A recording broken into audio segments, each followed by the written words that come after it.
জয় নিতাই, জয় নিতাই, জয় নিতাই। আজকে আমি 2 নম্বর শ্লোক শুরু করছি। বন্ধুরা, শুরু করলাম। দৃষ্টা তু পাণ্ডবানীকং গূঢ়ং দুর্যোধনস্তদা আচার্যমুপসঙ্গম রাজা বচনম ব্রবীত। এর বাংলা অর্থ হচ্ছে, সঞ্জয় বললেন, হে রাজন, পাণ্ডবদের সৈন্যসজ্জা দর্শন করে রাজা দুর্যোধন ও দ্রোণাচার্যের কাছে গিয়ে বলল।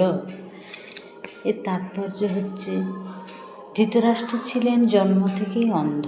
দুর্ভাগ্যবশত তিনি পারমার্থিক তত্ত্বদর্শন থেকে বঞ্চিত ছিলেন। তিনি ভালোভাবেই জানতেন যে ধর্মের ব্যাপারে তার পুত্রেরা ছিল তার মতোই অন্ধ।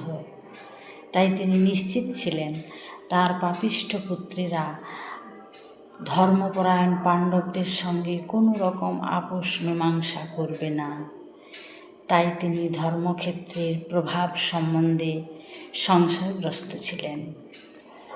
এই যুদ্ধক্ষেত্রের পরিস্থিতি সম্বন্ধে ধৃতরাষ্ট্রের প্রশ্ন হওয়ায় সঞ্জয় বুঝতে পেরে তিনি রাজাকে আশ্বস্ত করার জন্য তিনি বলেছিলেন যে পবিত্র ধর্মক্ষেত্রের প্রভাবের ফলে তার পুত্রেরা পাণ্ডবদের সঙ্গে কোনো রকম আপোষ মীমাংসা করবে না।